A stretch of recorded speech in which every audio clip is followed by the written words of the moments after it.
Hello दोस्तों, आई nation story पर एक नई कहानी के साथ आपका स्वागत है।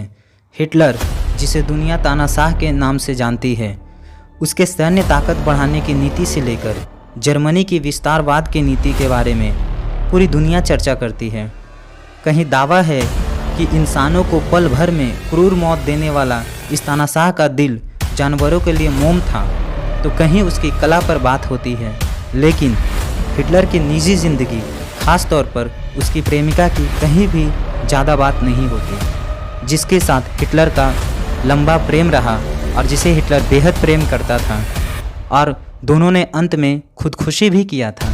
चूँकि हिटलर अपने निजी जीवन को काफ़ी गोपनीय रखता था, परंतु उसकी प्रेमिका ईवा ब्राउन की डायरी दोनों के प्रेम संबंधों का अहम दस्तावेज रहा। तो कहानी की शुरुआत करते हैं। सुनहरे बालों वाली ईवा ब्राउन की हिटलर से पहली मुलाकात म्यूनिख के एक फ़ोटो स्टूडियो में हुई थी। साल 1929 की सुबह स्टूडियो मालिक ने ईवा को अपने खास मेहमानों को नाश्ता परोसने को कहा।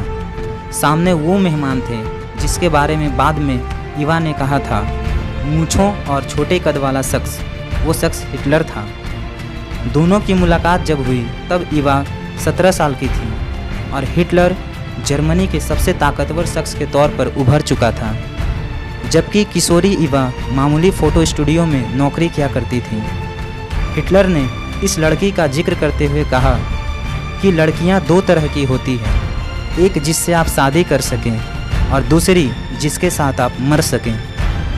स्टूडियो में हुई साधारण मुलाकात के बाद हिटलर ईवा पर ध्यान तो देने लगा, लेकिन किसी को अंदाज़ा नहीं था कि ये सामान्य आकर्षण से ज़्यादा कुछ होगा। हिटलर के करीबी रह चुके आर्किटेक्ट अल्बर्ट स्पेयर ने अपनी किताब इनसाइड द थर्ड राइच में घरेलू मौक़ों की बात की है। वो लिखते हैं कि हिटलर अपने निजी ज़िंदगी को लेकर काफ़ी खुफिया तरीके रखता। वो नहीं चाहता था कि आम लोगों को उसके और ईवा के प्रेम के बारे में पता लगे, जो उसकी पूजा करते थे। ये बात ईवा को अखरती थी और इसी परेशानी में सन 1935 को वह आत्महत्या तक की बात सोच ली। उसने लिखा, अगर उसने मेरे खत का जवाब नहीं दिया तो आज रात मैं नींद की 25 गोलियां खाकर सो जाऊंगी। डियर गॉड, कृपया आज मेरी उससे बात करवा दो, कल तक काफ़ी देर हो जाएगी। इसके बाद हिटलर और ईवा साथ साथ रहने लगे। जिस दौर में जर्मनी की बड़ी आबादी और महिलाएं हिटलर की सपोर्टर थी, उस समय हिटलर की ये प्रेमिका नाजी पार्टी से खुद को दूर रखे हुए थी। वो काफ़ी समय स्विमिंग और स्कीइंग में बिताती और बाकी का वक्त खुद को हिटलर की पत्नी की तरह पेश करने में। वो पार्टियां आयोजित करती जिसमें नाजी पार्टी में अंदरूनी सर्कल के सारे लोग खाने पर बुलाए जाते। खान पान पर लिखने वाली लॉरा शापिरो ने अपनी किताब व्हाट शी एट में ईवा और हिटलर के रिश्तों पर बात की थी। वो लिखती हैं कि जर्मनी को रीशेप करने में जुटा हिटलर खान पान में काफ़ी लापरवाह था, और यही बात युवा फोटोग्राफर ईवा ब्राउन को उसके करीब लाती गई। किताब में ईवा की पुरानी चिट्ठियों का हवाला है। खाने की टेबल पर जब भी दोनों बैठते तो ईवा हमेशा उसकी बगल में बैठती। टेबल पर कत्लेआम की नहीं बल्कि थिएटर और ओपेरा की बात होती, जिसे आमतौर पर ईवा ही लीड करती थी। ये सब कुछ वो हिटलर की प्रेमिका की हैसियत से करती।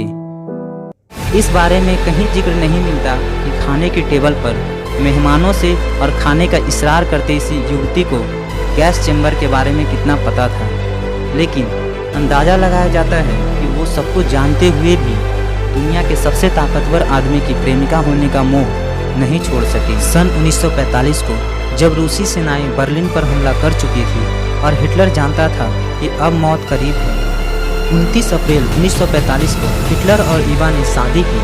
शादी के रोज़ ईवा ने हिटलर के पसंदीदा ड्रेस पहनी, ब्लैक ड्रेस जिसके गले पर गुलाब कढ़े थे। अगले दिन इसी ड्रेस को पहने हुए ईवा ने साइनाइड की जहरीली गोली खा ली।